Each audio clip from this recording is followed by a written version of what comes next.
قرآن خدا نما ہے، خدا کا کلام ہے، خدا کا کلام ہے، بے اس کے معرفت کا چمن نا تمام ہے، نا تمام ہے، نا تمام ہے۔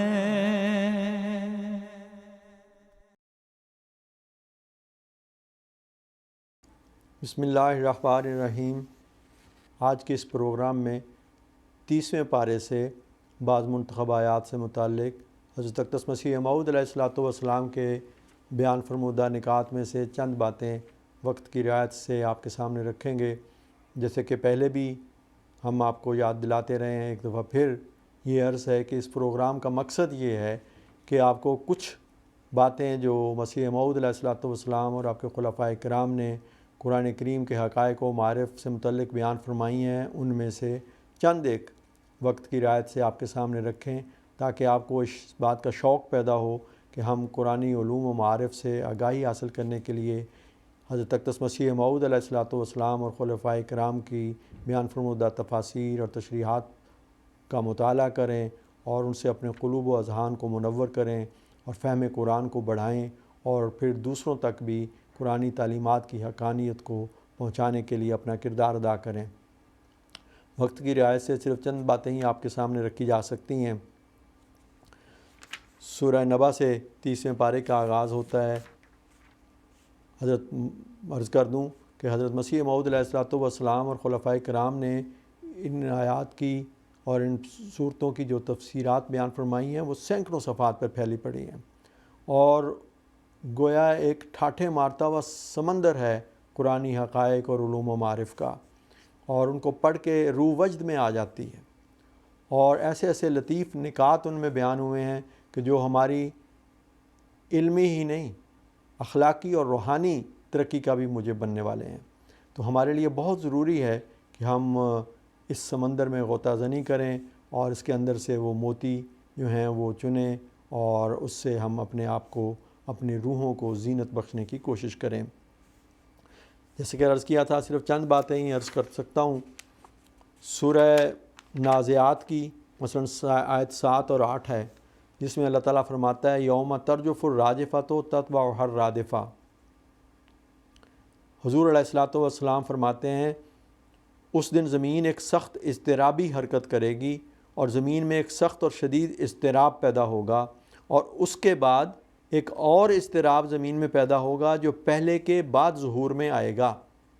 فرماتے ہیں ان آیتوں کے ظاہر الفاظ میں زلزلہ کا کوئی ذکر نہیں، کیونکہ لغت میں رجفان اضطراب کو کہتے ہیں، راجفہ کا لفظ آیا ہے، اس لیے ہم نے اس جگہ ظن غالب کے طور پر زلزلے کے معنی کیے ہیں، ورنہ ممکن ہے کہ یہ اضطراب کسی اور حادثے کی وجہ سے ہو، زلزلے کی وجہ سے نہ ہو، یا اس اضطراب سے کوئی اور آفت مراد ہو۔ تو آپ جب قرآن کریم کا مطالعہ کریں تو ایک بات آپ نمایاں طور پہ ضرور آپ دیکھیں گے کہ جو ہم آخری پاروں کی طرف بڑھتے ہیں تو ان میں آخری زمانے سے متعلق بڑی کثرت سے پیشگوئیاں اس میں مذکور ہیں، اور یہ پیشگوئیاں جو ہیں اس زمانے کی تعیین کرتے ہیں جس میں حضرت صلی اللہ علیہ وسلم کے مطیع و غلام اور آپ کے ذل اور بروز مسیح موعود و مہدی موعود علیہ السلام نے آنا تھا۔ انہی صورتوں میں اس آنے والے موعود کا بھی ذکر ہے، اس کے ماحول کا، اس کے وقت کا بھی ذکر ہے، ایسی علامات کا بیان ہے، ایسی پیشگوئیاں ہیں جو اس زمانے میں ظاہر ہو جائیں گی، جس سے یہ دنیا کی توجہ اس طرف ہو جائے گی، خاص طور پر قرآن کریم کو پڑھنے والوں کی توجہ اس طرف ہونی چاہیے کہ وہ موعود کہاں ہے، جس کی صداقت کو ظاہر کرنے کے لیے اسلام کی حقانیت کو دنیا پہ ثابت کرنے کے لیے خدا کی طرف سے آنا تھا۔ کیا وہ آ چکا ہے؟ یقیناً وہ آ چکا ہے۔ اگر علامتیں پوری ہیں تو اس کی تلاش ضروری ہے۔ تو اس زمانے سے متعلق بڑی کثرت سے پیش گوئیاں ہیں جو ان آخری پاروں میں آپ کو نظر آئیں گی۔ اس کی تفصیلات اگر آپ جاننا چاہتے ہیں تو حضرت اقدس مسیح موعود علیہ الصلوۃ والسلام اور خلفائے کرام کی تفاسیر کا مطالعہ کیجئے۔ حضرت مسلم موعود رضی اللہ تعالیٰ عنہ نے تفسیر کبیر میں ان صورتوں کی جو تفسیر بیان فرمائی ہے وہ پڑھنے سے تعلق رکھتی ہے، اس لحاظ سے بھی کہ اس کا ہمارے اس زمانے سے بہت تعلق ہے۔ ان میں ایسی پیش گوئیاں ہیں اور اس میں جو ہماری ذمہ داریاں ہیں ان کی بھی نشاندہی ہے، اور جو اس زمانے کے سیاسی، اقتصادی، معاشی، معاشرتی حالات ہونے تھے ان کا بھی نقشہ کھینچا گیا ہے۔ تو یہ بہت ضروری ہے کہ ہم ان کا مطالعہ کریں۔ اس طرح سے قرآن کی حقانیت، حضرت صلی اللہ علیہ وسلم کی صداقت، آپ کے من جانب اللہ ہونے کا بھی علم ہوتا ہے، اس کے دلائل سے بھی آگاہی ہوتی ہے، اور اس زمانے میں مسیح موعود علیہ الصلوۃ والسلام اور آپ کی جماعت کے جو کام ہیں، جو ذمہ داریاں ہیں، ان پر بھی روشنی پڑتی ہے۔ حضور علیہ الصلوۃ والسلام آگے آیت 38 تا 42 ہے، جس میں اللہ تعالیٰ فرماتا ہے وَأَمَّا مَنْ خَافَ مَقَامَ رَبِّهِ وَنَهَى النَّفْسَ عَنِ الْهَوَىٰ فَإِنَّ الْجَنَّةَ هِيَ الْمَأْوَىٰ۔ حضور علیہ السلام فرماتے ہیں جو کوئی اپنے رب کے آگے کھڑا ہونے سے ڈرتا ہے اور اپنے نفس کی خواہشوں کو روکتا ہے تو جنت اس کا مقام ہے۔ ہوائے نفس کو روکنا یہی فنا فی اللہ ہونا ہے،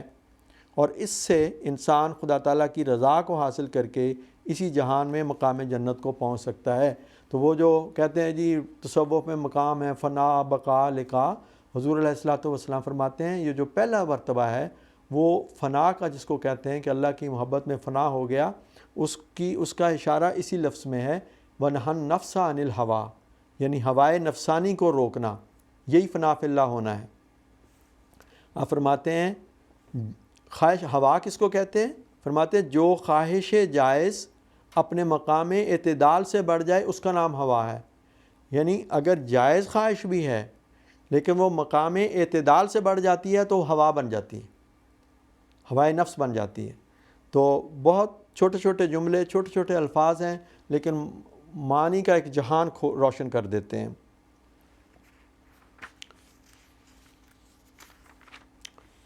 پھر سورہ تکویر ہے، اس میں تو بڑی کثرت سے پیش گوئیاں ہیں جن کا اس زمانے سے تعلق ہے اور وہ پوری ہو چکی ہیں۔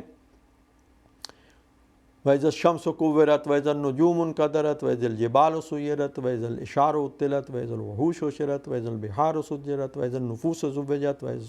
پھر آگے آتا ہے کہ وَإِذَا الصُّحُفُ نُشِرَتْ۔ یہ جب ایسا ہوگا، سوال ہے کہ پھر کیا ہوگا؟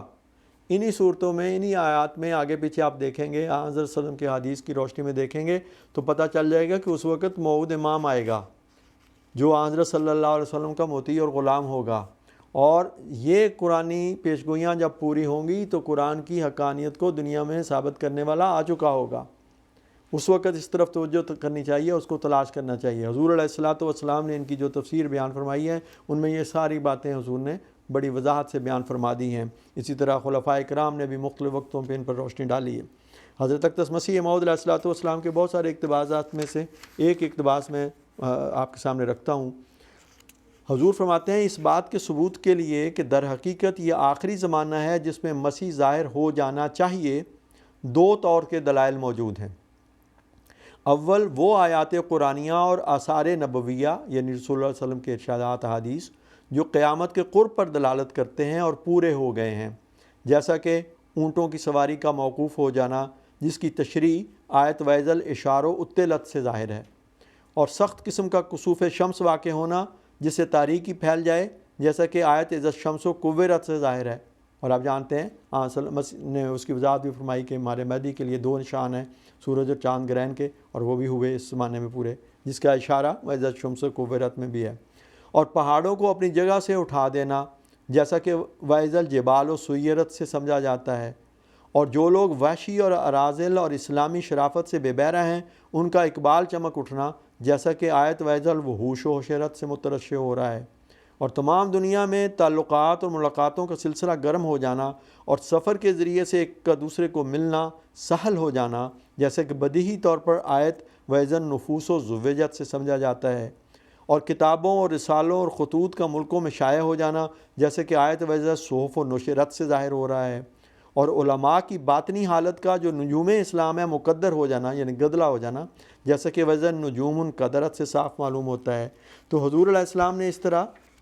قرآنی آیات اور احادیث کو ملا کے اور اس کی وضاحت فرمائی ہے کہ یہ ساری پیش گوئیاں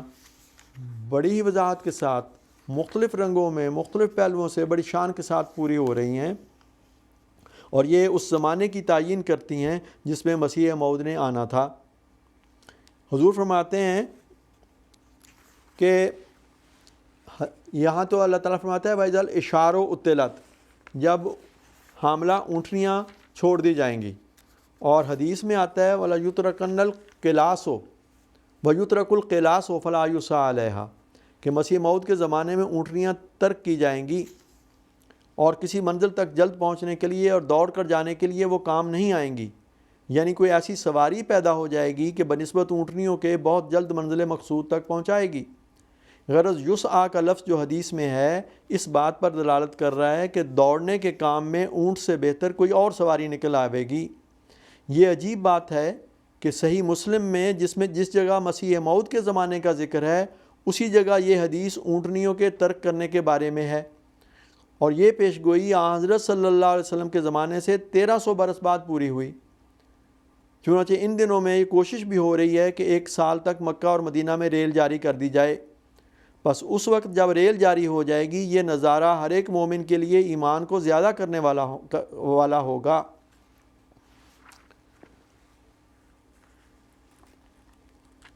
آپ فرماتے ہیں اور جس وقت ہزارہا اونٹ بیکار ہو کر بجائے ان کے ریل گاڑیاں مکے سے مدینہ تک جائیں گی، اور دمشق اور دوسری اطراف شام وغیرہ کے حج کرنے والے کئی لاکھ انسان ریل گاڑیوں میں سوار ہو کر مکہ معظمہ میں پہنچیں گے، تب کوئی لعنتی آدمی ہوگا کہ اس نظارے کو دیکھ کر اپنے سچے دل سے اس بات کی تصدیق نہیں کرے گا کہ وہ پیش گوئی جو قرآن شریف اور حدیث صحیح مسلم میں موجود ہے آج پوری ہو گئی۔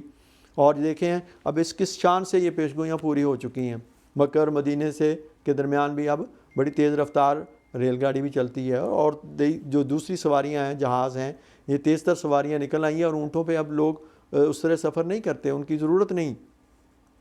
پھر آپ ایک اور بات یہ بیان فرماتے ہیں کہ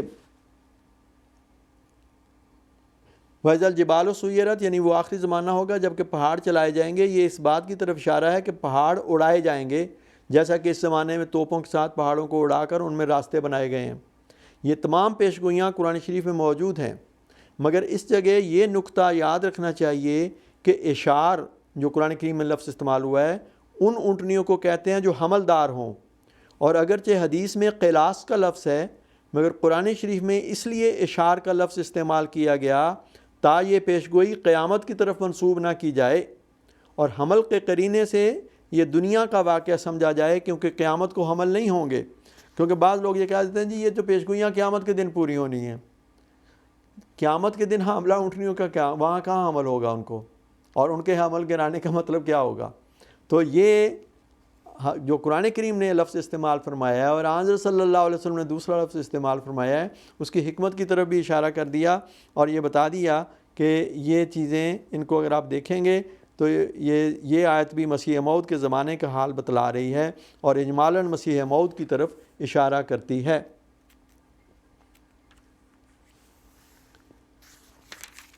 تو اس پہلو سے ان آیات کی حضور نے بڑی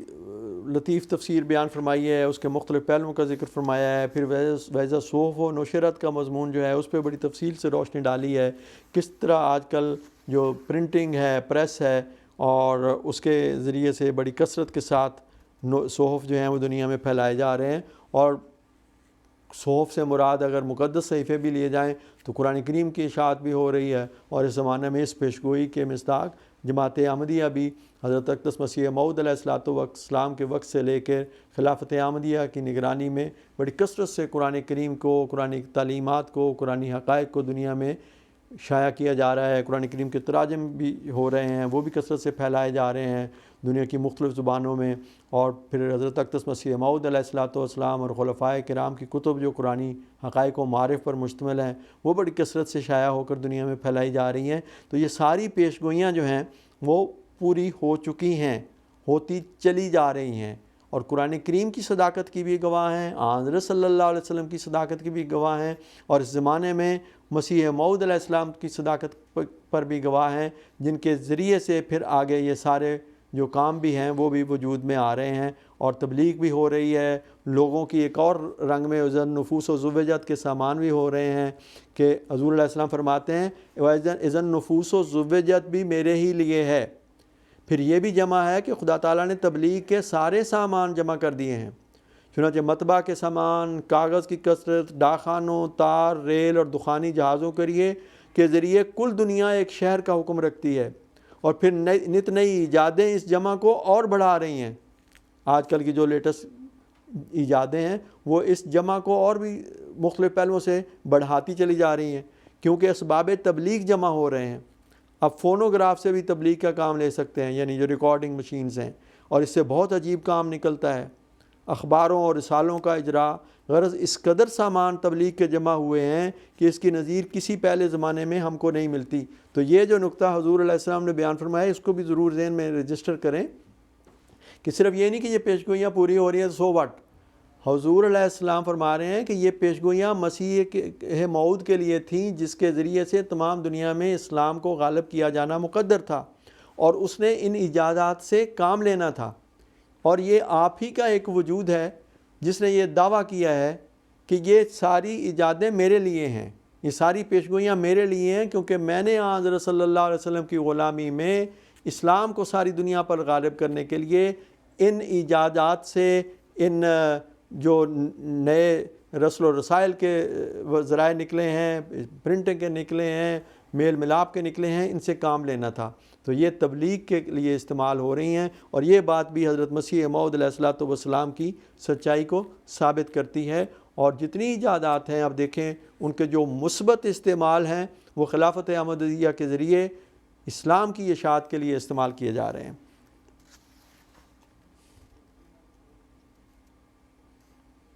تو یہ قرآن کریم بھرا پڑا ہے ایسی پیشگوئیوں سے۔ پھر سورۃ الانفطار ہے، اس میں بھی اللہ تعالیٰ فرماتا ہے اذا السماء انفطرت واذا الکواکب انتثرت واذا البحار فجرت۔ حضور علیہ الصلوۃ والسلام فرماتے ہیں اس ضمن میں،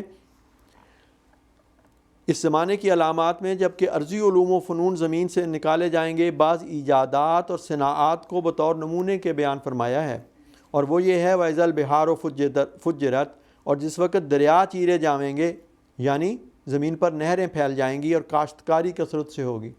اب دیکھیے اس کے بھی کس کس رنگ میں یہ پیشگوئی پوری ہو رہی ہے۔ وَإِذَا الْكَوَاكِبُ انتثرت فرماتے ہیں، اور جس وقت تارے جھڑ جائیں گے، یعنی ربانی علماء فوت ہو جائیں گے۔ آن وسلم نے صحابہ کو ستاروں سے تشبیہ دی تھی، تو جو ربانی لوگ ہیں، خدا والے ہیں، وہ فوت ہو جائیں گے۔ حضور فرماتے ہیں کیونکہ یہ تو ممکن ہی نہیں کہ زمین پر تارے گریں اور پھر زمین پر لوگ آباد رہ سکیں۔ یاد رہے کہ مسیح موعود کے آنے کے لیے اسی قسم کی پیشگوئی انجیل میں بھی ہے کہ وہ اس وقت آئے گا کہ جب زمین پر تارے گر جائیں گے اور سورج اور چاند کا نور جاتا رہے گا۔ اور ان پیشگوئیوں کو ظاہر پر حمل کرنا اس قدر خلاف قیاس ہے کہ کوئی دانا ہرگز یہ تجویز نہیں کرے گا کہ در حقیقت سورج کی روشنی جاتی رہے گی اور ستارے زمین پر گر پڑیں اور پھر زمین بدستور آدمیوں سے آباد ہو اور اس حالت میں مسیح موعود آوے۔ یہ نہیں ہو سکتا، اس لیے یہ قیامت سے پہلے کی باتیں ہیں۔ اسی طرح فرمایا، ایسا ہی فرمایا اذا السماء انفطرت، اور انجیل میں بھی اسی کے مطابق مسیح موعود کے آنے کی خبر دی ہے، مگر ان آیتوں سے یہ مراد نہیں ہے کہ در حقیقت اس وقت آسمان پھٹ جائے گا یا اس کی قوتیں سست ہو جائیں گی، بلکہ مدعا یہ ہے کہ جیسے پھٹی ہوئی چیز بیکار ہو جاتی ہے، ایسا ہی آسمان بھی بیکار سا ہو جائے گا، یعنی آسمان سے فیوز نازل نہیں ہوں گے اور دنیا ظلمت اور تاریکی سے بھر جائے گی۔ آپ فرماتے ہیں ممکن ہے کہ ان آیات میں سے بعض قیامت سے بھی تعلق رکھتی ہوں، مگر اول مصداق ان آیات کا یہی دنیا ہے، کیونکہ یہ آخری زمانے کی نشانیاں ہیں۔ اور جیسے کہ میں نے عرض کیا، آپ قرآن مجید میں جو آگے بڑھتے ہیں، آخری پاروں میں یہ آخری زمانے کی نشانیاں زیادہ کثرت کے ساتھ اور زیادہ وضاحت کے ساتھ بھی ایک پہلو سے اور ایک پہلو سے اجمال کے ساتھ بھی اشارتاً بھی بیان کی گئی ہیں، اور ان میں ان کی غرض اور حکمت کا بھی ساتھ ساتھ مضمون چلتا ہے۔ اور اب ہم دیکھتے ہیں کہ یہ پیشگوئیاں پوری ہو چکیں، وہ موعود بھی آ چکا، اور دنیا انشاءاللہ تعالیٰ اس کی آنکھیں کھلیں گی، اور اس کو اس طرف آگاہ کرنا ہمارا فرض ہے کہ ہم مسیح موعود علیہ السلام اور خلفائے کرام نے ان مضامین کو جس طرح بیان فرمایا ہے ان سے صحیح طرح ان کا علم حاصل کریں، ان سے آراستہ ہوں، اور دنیا کو قرآن کی یہ حقانیت بتائیں۔ 1400 سال پہلے ایک امی نے اللہ سے علم پا کر یہ باتیں بتائیں اور کس طرح کس شان کے ساتھ وہ پوری ہوئیں، ہوتی چلی جا رہی ہیں۔ ہر آنے والا دل ان کی حقانیت کو ثابت کرتا چلا جاتا ہے، اور اس کے ساتھ ہی وہ پیش گوئیاں بھی جو اسلام کے عالمگیر غلبے کے لیے انہی صورتوں میں بیان کی گئی ہیں وہ بھی اسی طرح پوری ہوں گی۔ جس طرح یہ ظاہری علامات پوری ہو چکی ہیں، اس طرح باطنی طور پر بھی اسلام کی حقانیت جو ہے وہ دنیا پر ثابت ہوگی، اور اس کے لیے ہمارا جو کردار ہے، جو مسیح موعود کے تابع ہیں، جو خلافت کے ساتھ منسلک ہیں، ہمارا یہ فرض ہے کہ ہم ان چیزوں سے نہ صرف پوری طرح آگاہ ہوں، ان کا اعلیٰ بصیرت علم حاصل کریں، بلکہ آگے دوسروں تک بھی حکمت کے ساتھ ان باتوں کو پہنچائیں۔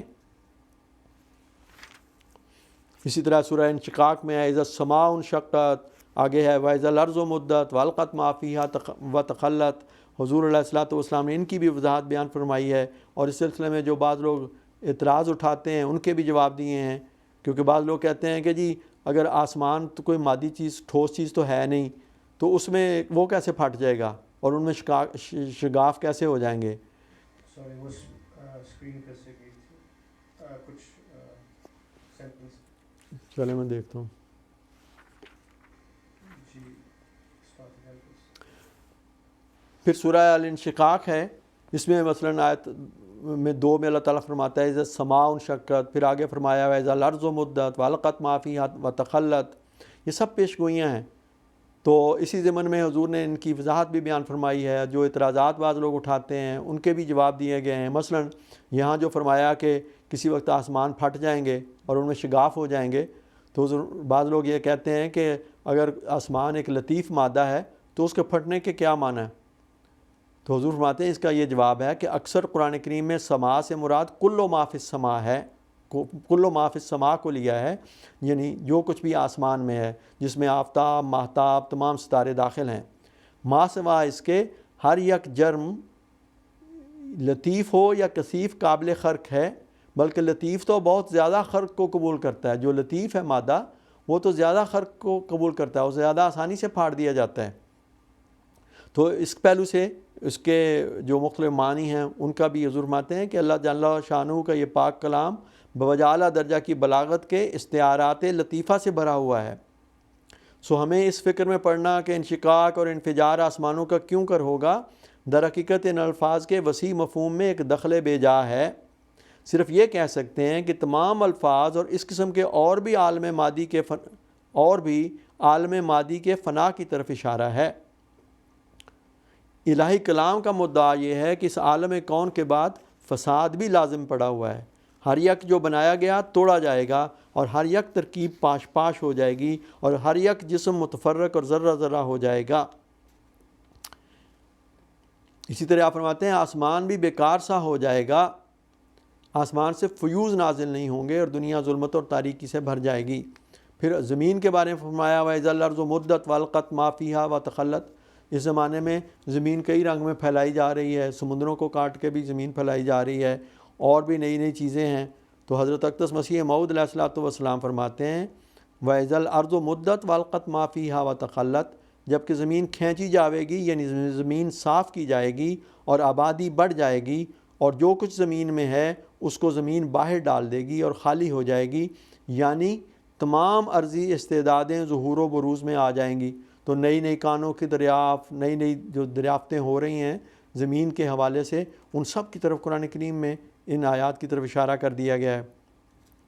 آج فرماتے ہیں کہ نیز زمینی علوم اور نئی ایجادات اور صنائع کے ظاہر ہونے اور اہل عرض کے خلاف شریعت اعمال کرنے اور منکرات یعنی شر انگیزی اور دھوکہ بازی میں مشغول ہونے کی طرف بھی ان آیات میں اشارہ ہے۔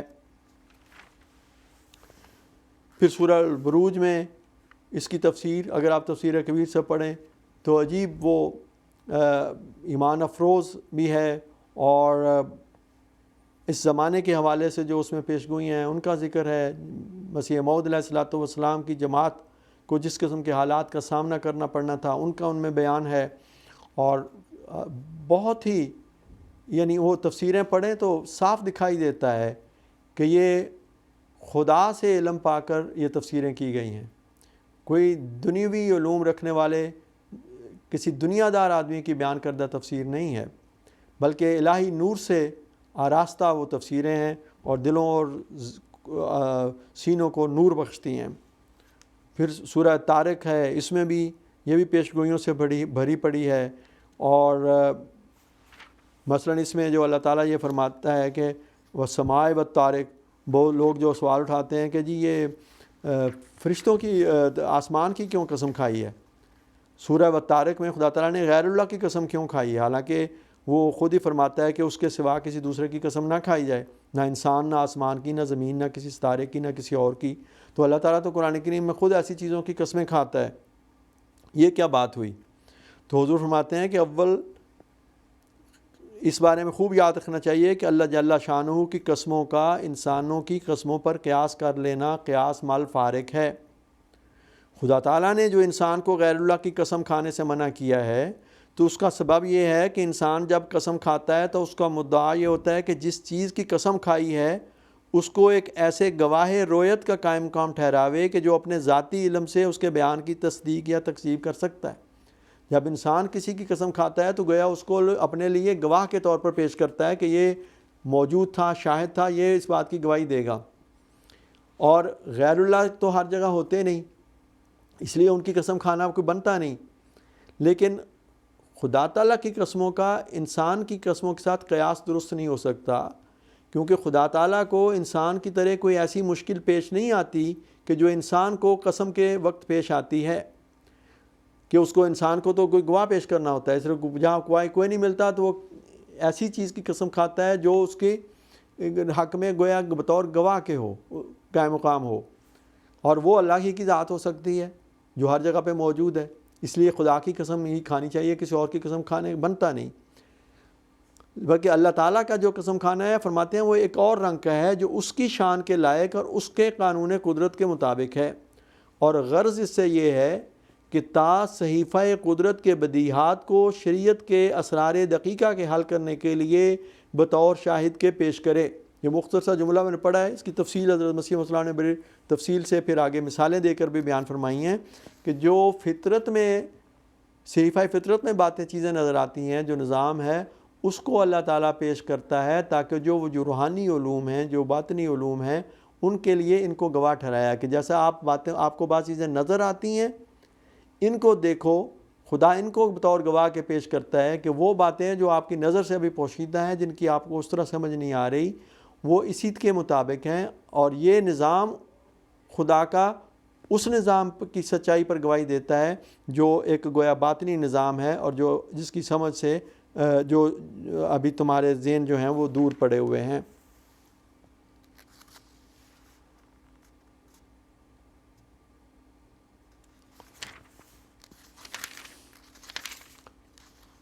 تو قرآن شریف کی قسموں پر جو اعتراض ہوتا ہے اس پہ بھی حضور نے تفصیل سے روشنی ڈالی ہے، اور مختلف پہلوؤں سے جو لوگوں نے اس پہ اعتراضات کیے ہیں، آریوں کی طرف سے، عیسائیوں کی طرف سے، ان کو بیان کر کے پھر نہایت ہی محکم دلائل کے ساتھ ان کا رد فرمایا ہے، اور ان آیات کی نہایت ہی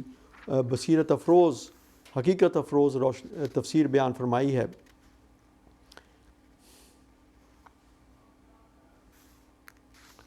قد افلح من تزکا سورہ اعلیٰ ہے جو اکثر جمعہ میں کی نماز میں پڑھی جاتی ہے۔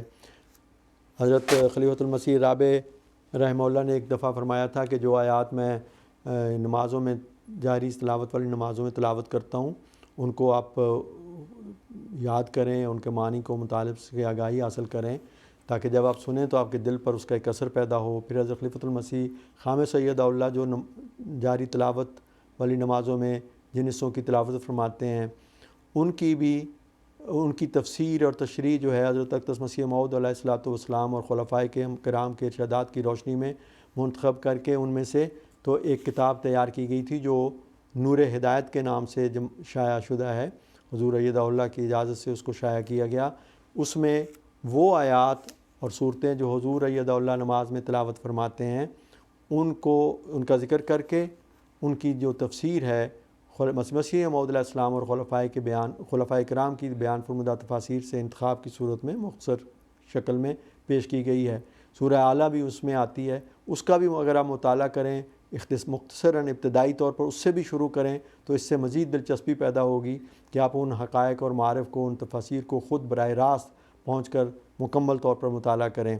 تو اس نور ہدایت کی کتاب کو بھی یہ میں ریکمینڈ کروں گا کہ وہ پڑھیں، تو ابتدائی طور پر ان معارف سے آگاہی حاصل ہوگی اور انشاءاللہ اس سے پھر مزید دلچسپی پیدا ہوگی، تو آپ کو اصل تمام تفاسیر تک بھی رسائی حاصل کر کے ان سے استفادے کی توفیق مل سکے گی۔ قد افلح من تزکا، حضور فرماتے ہیں فلاح وہ شخص پاوے گا جو اپنے نفس میں پوری پاکیزگی اور تقوی طہارت پیدا کر لے اور گناہ اور معاصی کے ارتکاب کا کبھی بھی اس میں دورہ نہ ہو۔ آپ فرماتے ہیں ایمان کوئی آسان سی بات نہیں، جب تک انسان مر ہی نہ جاوے تب تک کہاں ہو سکتا ہے کہ سچا ایمان حاصل ہو۔ اسی طرح سورہ الغاشیہ ہے، سورۃ الفجر ہے، ہر صورت ہی حقائق و معارف سے بڑھی ہوئی ہے۔ آخری قرآن کریم کی 3 صورتیں ہیں، ان کا اکثر خلفائے کرام جو ہیں وہ ماہ رمضان کے آخری روز درس دیتے ہیں، اور یہ بھی ایک پھیلا ہوا مضمون ہے، سینکڑوں صفحات پر ہے، اور ان کی آڈیوز بھی موجود ہیں، ویڈیوز بھی درسوں کی جو موجود ہیں، جو MTA کے ذریعے سے نشر ہوتی ہیں، جماعت کی ویب سائٹ پر موجود ہیں، ان کا علم حاصل کیجئے۔ یہ صورتیں اکثر قل هو اللہ، قل اعوذ برب الفلق اور قل اعوذ برب الناس ہم نمازوں میں تلاوت کرتے ہیں۔ ان کے کیا معنی ہیں، کیا مطالب ہیں، چھوٹی چھوٹی صورتیں ہیں لیکن عجیب خزائن اپنے اندر رکھتی ہیں۔ تو اس کے ساتھ ہی میں یہ وقت پروگرام جو ہے، آج کے پروگرام کا وقت ختم ہوتا ہے، اسی پر اکتفا کرتا ہوں۔ اللہ تعالیٰ مجھے بھی اور آپ کو بھی اس بات کی توفیق بخشے کہ ہم قرآن کریم پر تدبر کریں، اور اس کے لیے حضرت اقدس مسیح موعود علیہ الصلوۃ والسلام اور آپ کے خلفائے کرام نے ہمارے لیے جو پہلے سے حقائق و معارف بیان فرمائے ہیں، اور یہ سلسلہ جاری ہے۔ حضور ایدہ اللہ اپنے خطبات میں، خطابات میں، مجالس میں ان معارف پر روشنی ڈالتے رہتے ہیں۔ ہم ان سے پوری طرح استفادہ کریں اور ان حقائق و معارف سے آراستہ ہوں اور قرآن کریم پر تدبر کریں۔ خیرکم من تعلم القرآن وعلمہ کا جو رسول اللہ صلی اللہ علیہ وسلم کا ارشاد ہے، اس کے مطابق ہم قرآنی الفاظ ہی نہیں، اس کے معنی اور مطالب کو بھی سیکھیں اور پھر آگے بھی سکھائیں، اور یہ سلسلہ نسلاً بعد نسلاً چلتا چلا جائے، تاکہ ہم رسول اللہ صلی اللہ علیہ وسلم جو خیر الرسل تھے، حقیقی معنوں میں آپ کی امت کے خیر امت بن جائیں، اور قرآن کریم کی جو خیر ہے اس کو دنیا میں عام کرنے والے ہوں۔ اللہ تعالیٰ مجھے بھی اور آپ کو بھی اس بات کی توفیق بخشے۔ اس کے ساتھ ہی چونکہ اب وقت ختم ہوتا ہے، تو آج کا یہ پروگرام اور یہ سلسلہ بھی اپنے اختتام کو پہنچتا ہے۔ اللہ تعالیٰ آپ کے ساتھ ہو اور اس ناچیز کوشش کو قبول فرمائے۔ آئیے اب ہم 30ویں پارے کی تلاوت کو سنتے ہیں اور اس کے ترجمے پر نظر ڈالتے ہیں۔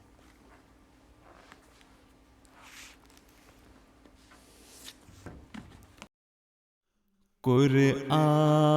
خدا نما ہے، خدا کا کلام ہے، خدا کا کلام ہے، بے اس کے معرفت کا چمن نہ تمام